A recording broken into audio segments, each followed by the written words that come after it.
What do you, your colleagues in real estate, and a guy who talked his way into shooting hoops with President Obama have in common? You all have the ability to do the impossible. That is, if you ask the upcoming guest on our show.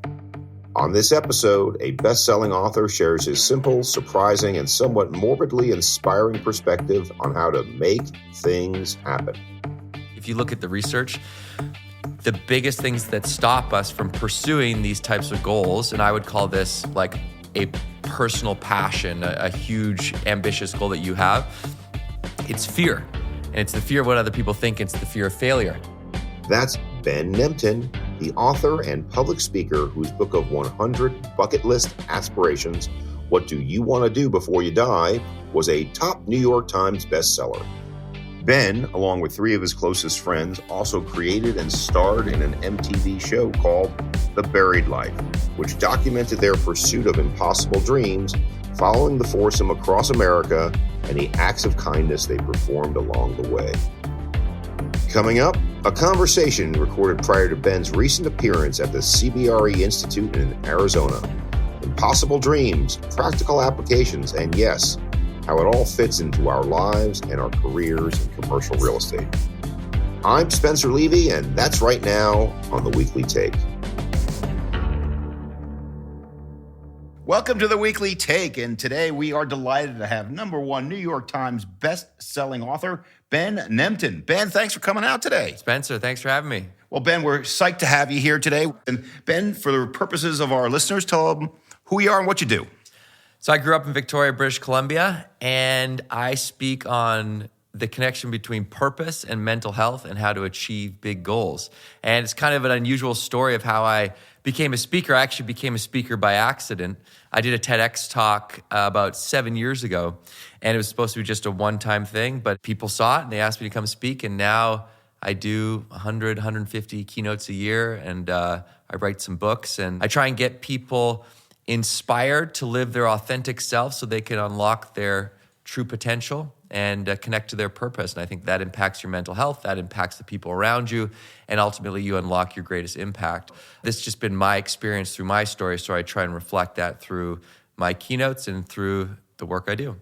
You are what I would call, and I say this not selfishly, but I say this with respect, maximum you, right? I want to be maximum me, and I'm not, from the third-party perspective, I may look similar from some people's book, but you've gone way beyond. How do you take somebody who is happy, doing a lot of what they're doing, but how do you get over that hump? Well, I often find that the first step is often the hardest because we get in our own way. There's so many reasons why we shouldn't do it, and a lot of it comes back to fear. Like if you look at the research, the biggest things that stop us from pursuing these types of goals, and I would call this like a personal passion, a huge ambitious goal that you have, it's fear. And it's the fear of what other people think. It's the fear of failure. And even if we have had successes in the past, we all feel that imposter syndrome when we try something new. It's just the human condition. So this fear of what other people think, the fear of failure stops us, and it kind of freezes us.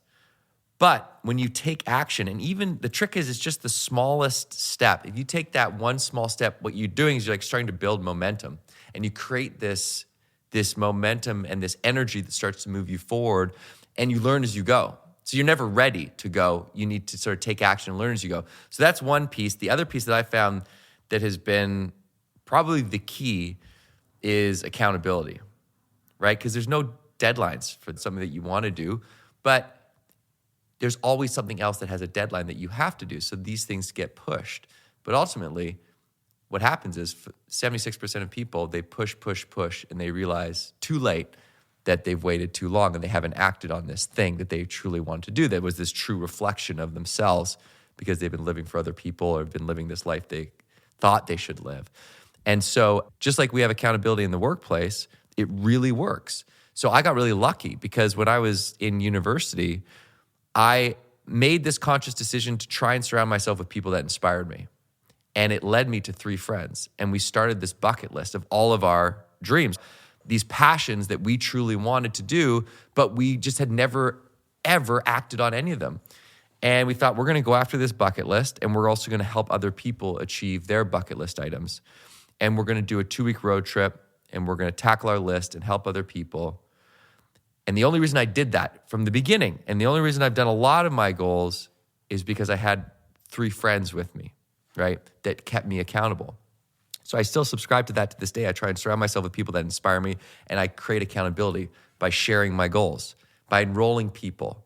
The more you share it, the more accountability you're going to feel. Asking for help creates accountability. Setting a deadline, giving yourself a reward. But I think there's this narrative that we have that it's selfish to do these things, you know?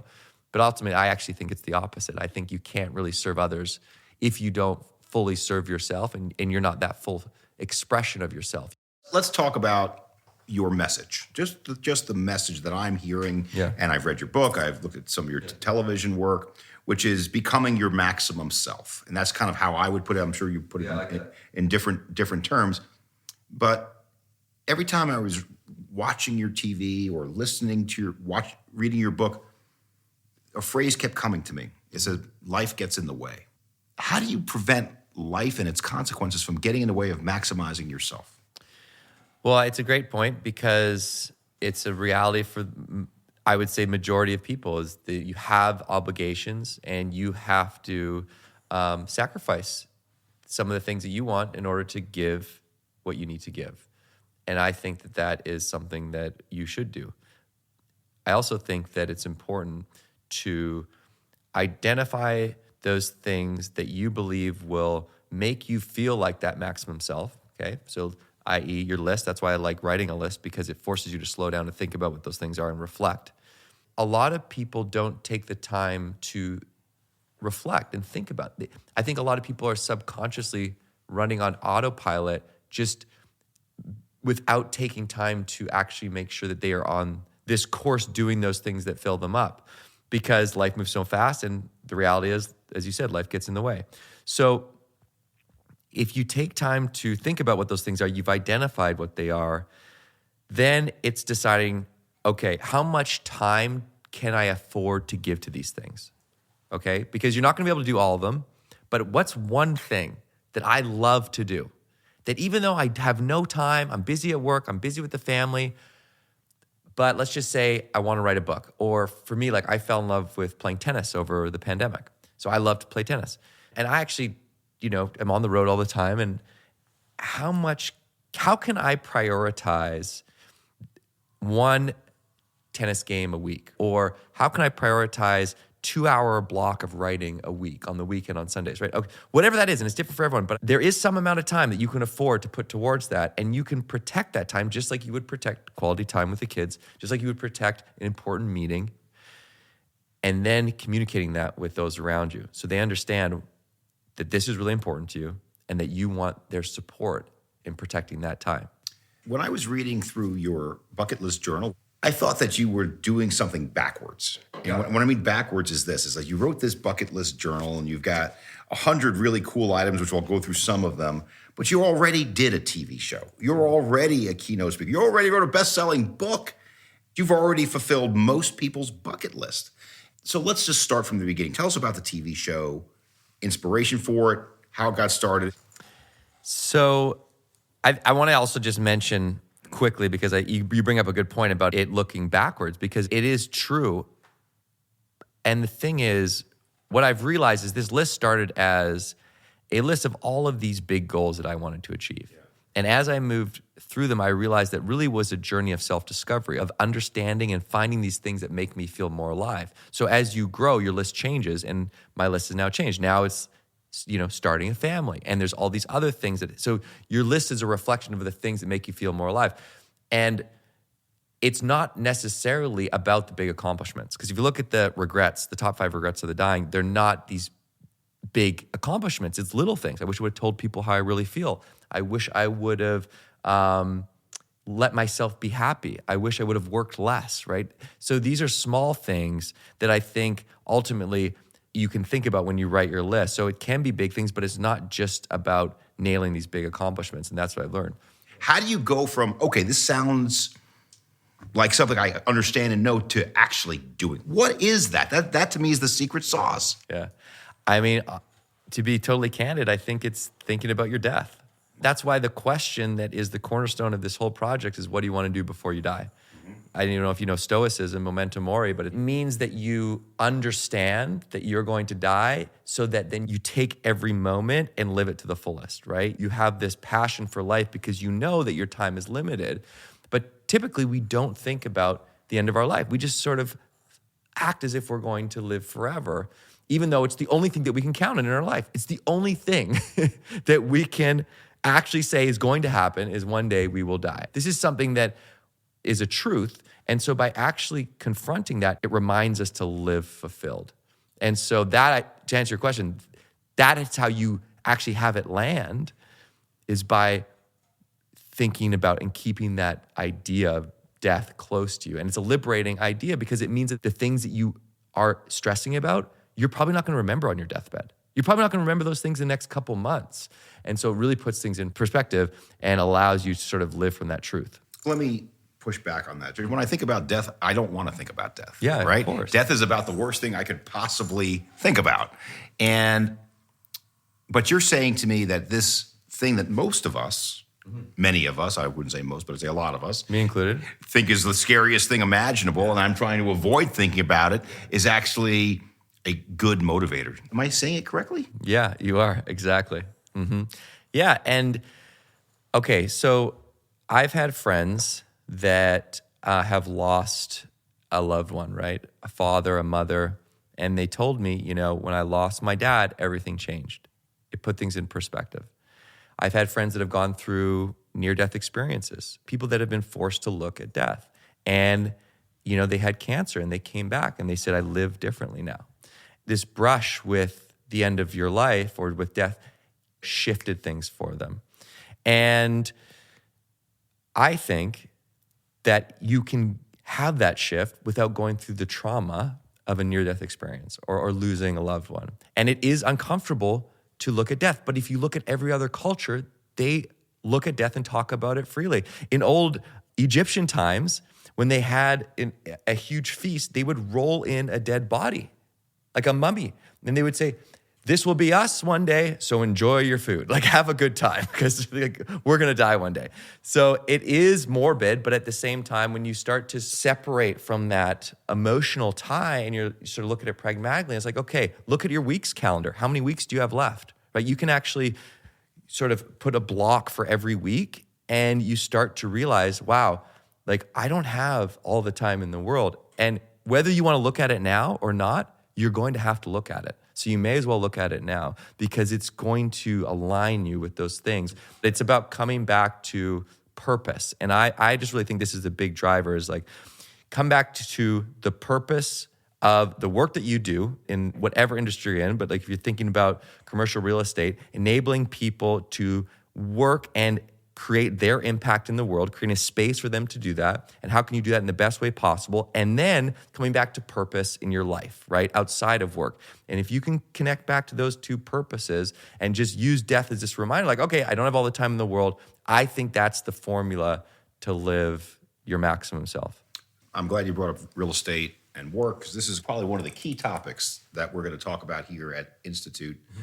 Largest corporations in the world are sitting 100 feet from us right now, and they do everything from energy to technology to banking to healthcare, everything under the sun. And they all have a corporate goal. And the corporate goal maybe until 10 years ago was maximizing shareholder value. Yep. And now the corporate goal has gotten to be maximizing stakeholder value, which is more of that. And then we've heard more about being purposeful in terms of the job that you have needs to be fulfilling to you individually, not just fulfilling the corporate goal. So these are all concepts that we put into the conversation. But at the same time, we're having this one massive problem in our business right now, which is simply getting people back into the office. Yeah. And I have described this various times as this has nothing to do with the physical office. To put it in somewhat commercial terms, this is a labor versus management dispute. But the broader thing may be that you're not speaking to your employees in the way they want to be spoken to. You're not giving them a reason to come back beyond what might be considered a bottom line intent. What's your point of view? So I'll preface this with, I'm not an expert in this industry, but I can give you my 2 cents from talking with leaders. in a number of different industries. And I think that where we are, quote unquote, post-pandemic, I think it's really important for leaders to invest in the people they are leading and understand who they are, what they value, and what makes them tick. And I think for leaders in real estate, that means giving them a seat at the table when developing and creating these workspaces and creating the experiences and this environment that reflects and fuels them, i.e. their workforce, to be the truest version of themselves, to be their authentic self. And I think to create an environment where people feel like they can be their true self, that's the win. Because that's an environment where people thrive and they want to be. And so you're talking about, if you come back to being your maximum self, how can you enable your workforce to be their maximum self or their authentic self in the workplace? And a lot of times, what I'm seeing is after I speak, organizations will invest in their team's dreams.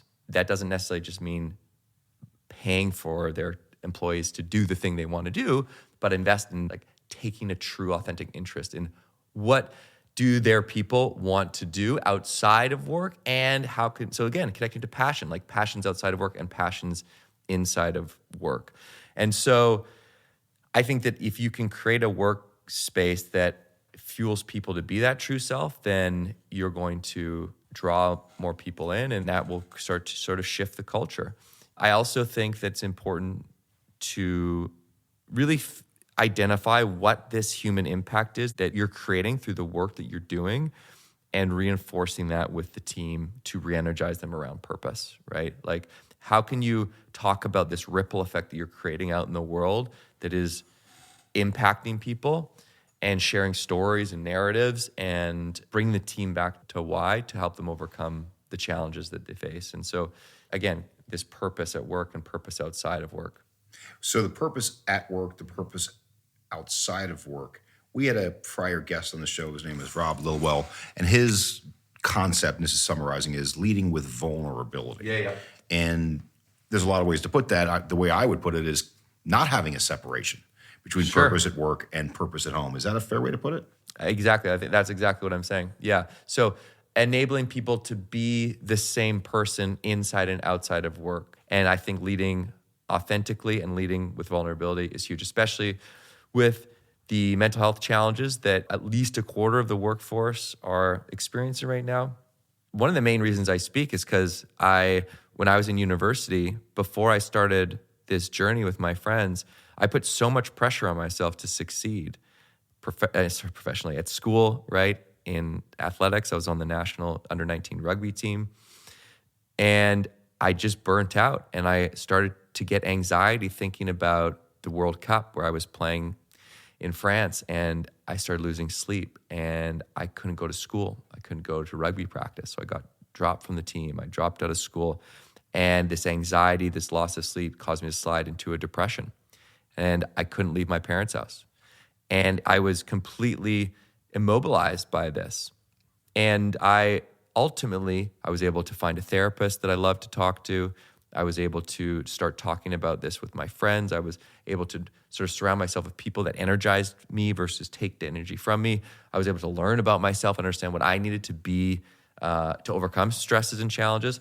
And so this experience is part of the human experience. We have ups and downs, and that is just the way it is, right? And so, to be able to share your story as a leader of the challenges that you've been through, of any type, and opening up about any vulnerability, what you're doing is you're building a connection.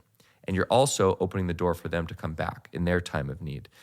You're creating a supportive environment, again, for the team to be their true self, right? So it's being who you truly are, going after the things that you love, and being who you truly are and not hiding those things that you're struggling with.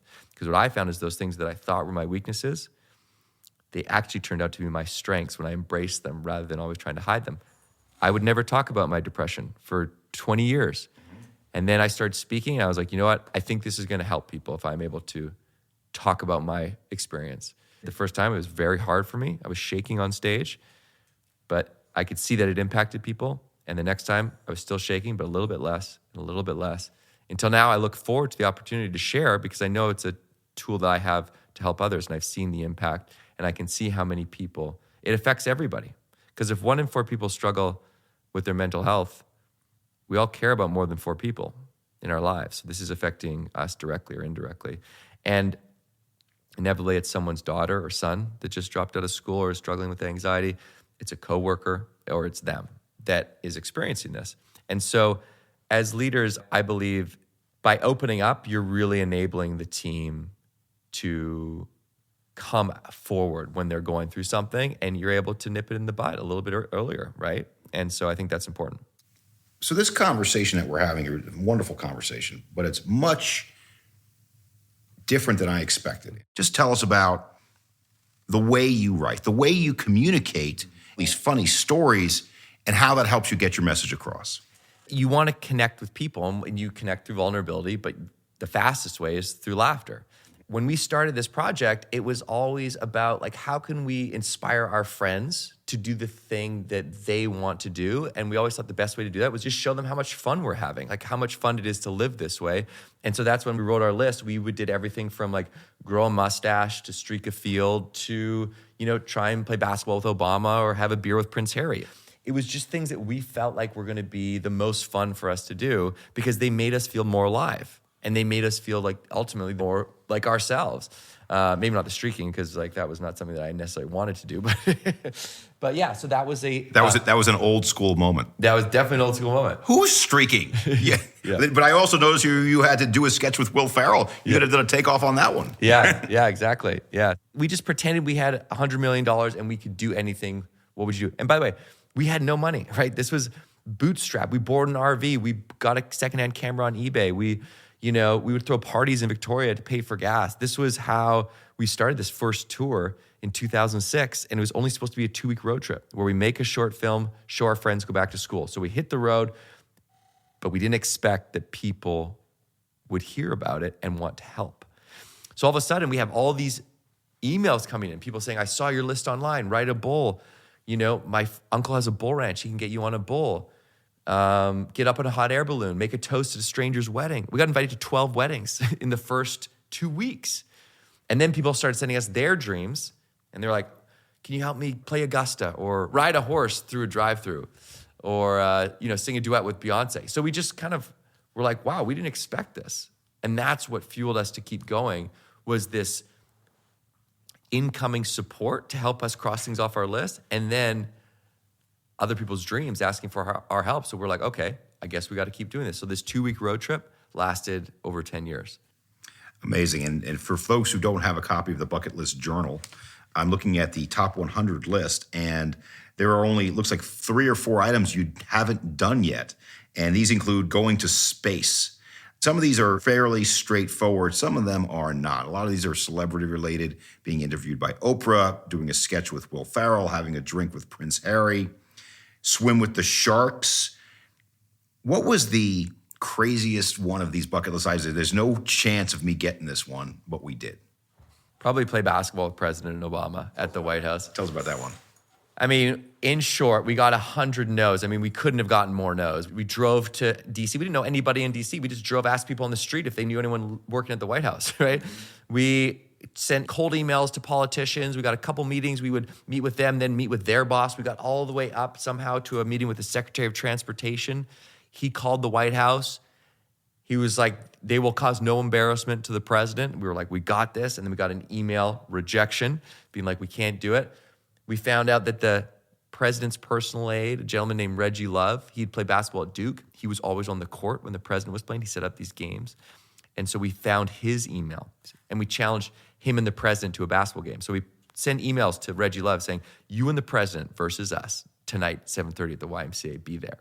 We'd show up at 7:30, no president. We did this for a week straight, fail, fail, fail. We picketed outside the White House with signs, wearing basketball uniforms to the 1970s. We've sent letters.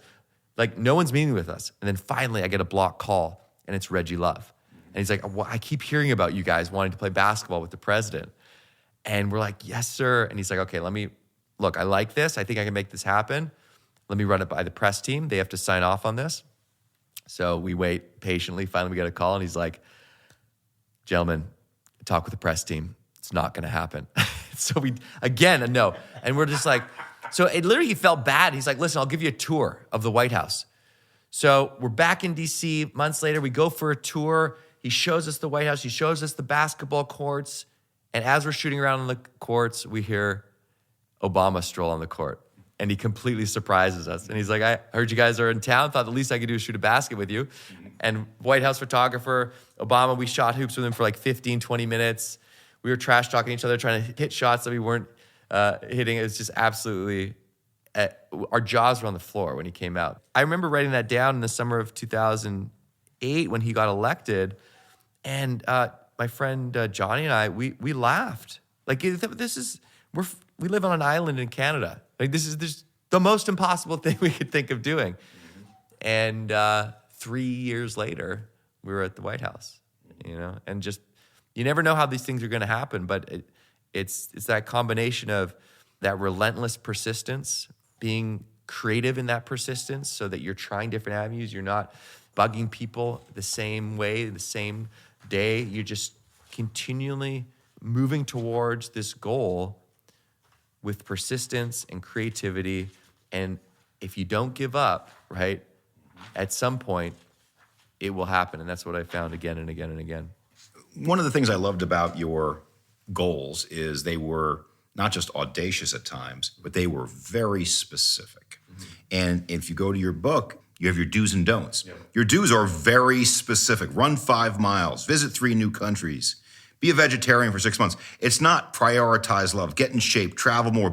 It's not these generalized sense of things. It's like, yeah, we all can do this. It's very specific. Why? Because you want to know when you've achieved the goal, right? You want to have that finish line that you're working towards, that you know when you've achieved it, and you want it to be measurable. And that's something that you can drive towards. Yeah, smart goal. So we're in a professional setting here. You're about to speak to some of our largest clients. And by the way, we're super psyched to have you.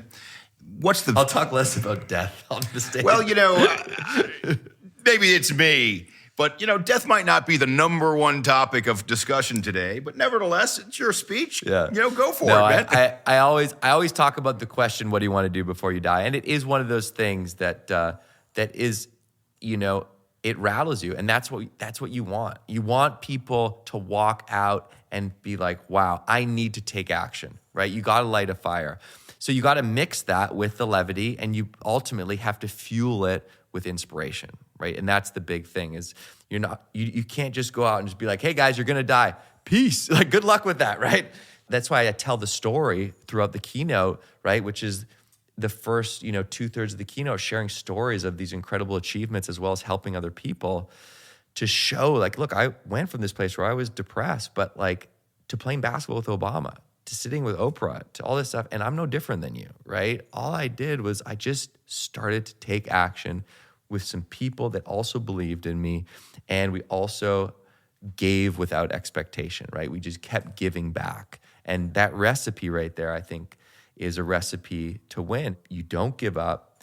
You find people that fuel you to be that maximum self, and you give without expectation. So the people you're going to be meeting with is not the stereotype. Most of them are very senior leaders of corporate real estate organizations, senior leaders, mid to later career, let's call it that way. How is the advice you give them different than a person coming out of college? There's the application to the workplace, right? And even specifically to these folks that are managing and building out these workplaces and have this huge imprint. And there's also the sustainability conversation, which has a huge impact. I like to talk about how this idea impacts culture and can impact them as leaders, right? Talk about leading authentically and the mental health conversation, but also leading authentically and living the life that you want your team to live, right? If you're telling your team to have a work-life balance, well, you better have a work-life balance. Like, you need to actually walk the walk and take time to do the things that you love, so your team will also do that. And, talking about investing in your team's dreams. And so all of these conversations are specific to the workplace. But I think the thing that's consistent is like, look, as human beings, we all have ups and downs, and that's okay. And there's these steps that you can take to achieve the things that mean something to you, regardless if at your end of your career, you're right in your career, or you got it right out of college, right? And those are around getting over the barriers that I talked about at the beginning of the podcast, which is like create accountability, create inspiration through action, and move through the fear. I'm going to tie what you're saying here, Ben, to 2 or 3 of our other podcasts, because notwithstanding the fact you have a lot of goals, Yeah. Your goals are very specific. They're very purposeful. And some of the best guests we've had on this show, completely far-flung. We had a gentleman by the name of Mark Laurie who owns the Minnesota Timberwolves, but is starting a new concept called Wonder, which is a mixed restaurant concept, puts it in residential neighborhoods. It's going to blow it out to the country. And I asked him, well, this sounds like a ghost kitchen. This sounds like this. No, this is very specific in what he was doing. He was laser beam purposeful. We had on the show a couple weeks ago, Roger Morales, one of the most senior people at KKR, one of the biggest private equity firms in the world. And where he was asking, well, the market's in turmoil. How are you changing your strategy? We're not. Like a laser beam, purposeful.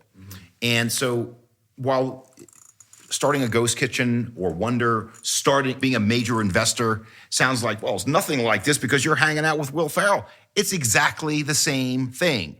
If you are laser beam focused on your goal, you have a heck of a lot better chance of getting there. 100%. And then all it is just small step. You don't even need to know how you're going to achieve the goal necessarily.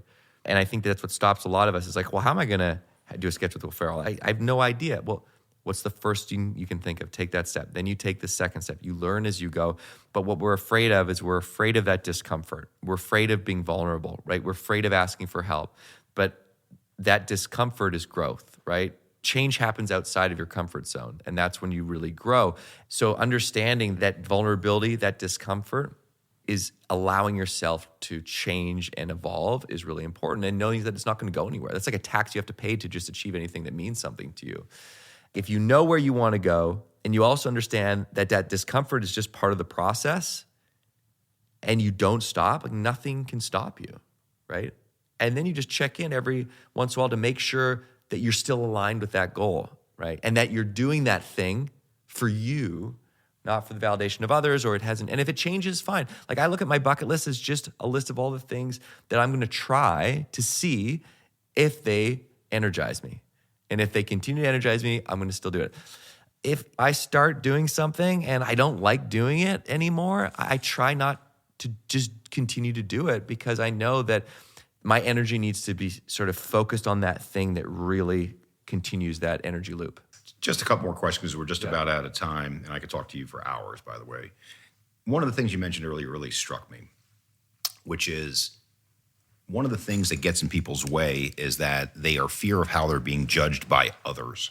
How do you overcome that fear of the expectation of others? You just have to try and experience it, right? The only way that we crossed most things off our list is through the help of other people.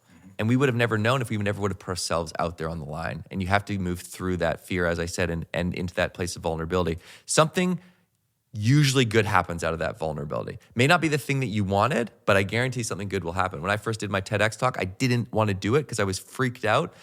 And I did it, and I didn't quote unquote succeed because my TED Talk didn't get 1 million views, but someone saw it and they asked me to come speak and it changed my life. So, just knowing that people don't really care as much as you think and they're more supportive than you think helps as you do that. And you just got to just try and start to get comfortable with being uncomfortable. One little personal story, then we'll have the wrap-up question. I had a very similar experience where this was in 2014 or 15, and I was, at the time, leading America's research here, and the way that economists, research types typically give a presentation, lots of charts, very clinical, a little dry, and I knew it was the wrong way to do it. I just knew it was wrong.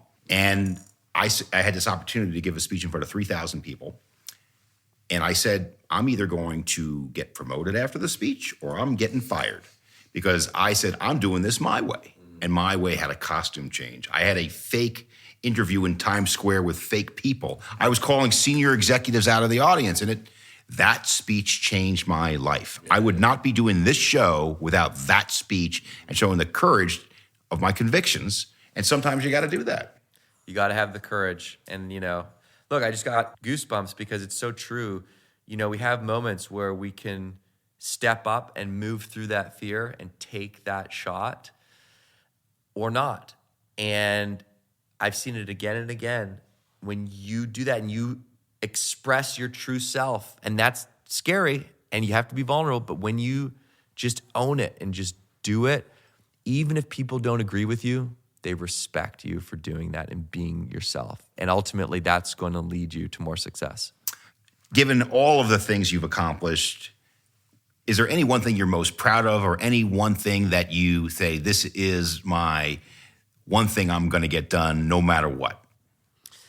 The thing that I'm most proud of would probably be the first person that we helped, which was a gentleman that we met in Kelowna, British Columbia, who his dream is to bring pizzas to the homeless shelter.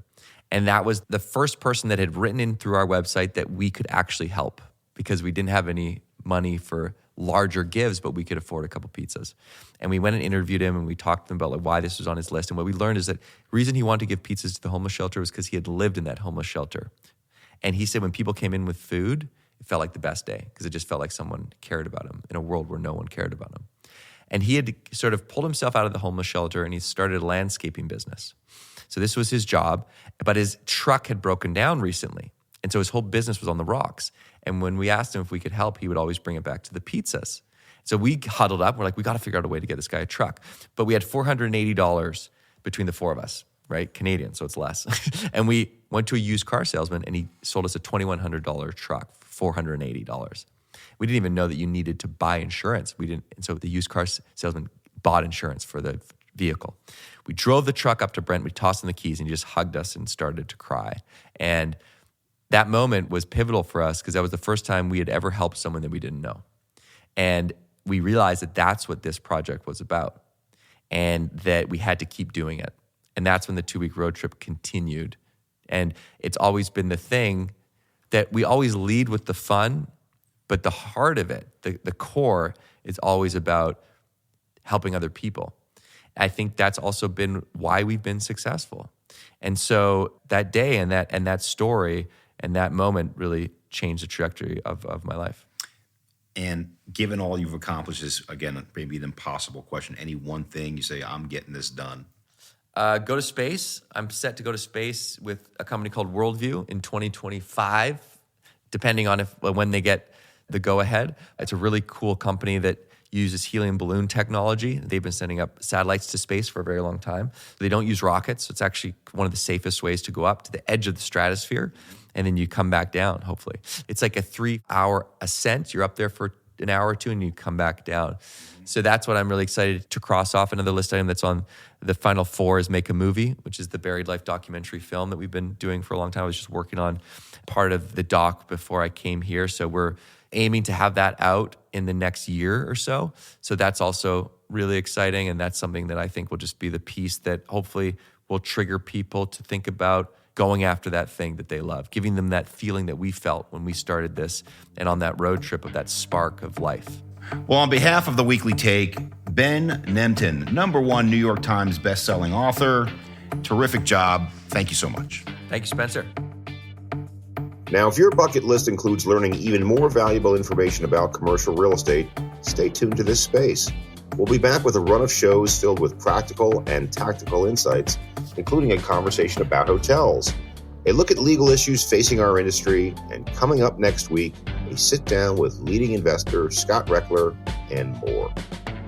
As always, we invite you to connect with us by visiting our website, cbre.com/theweeklytake.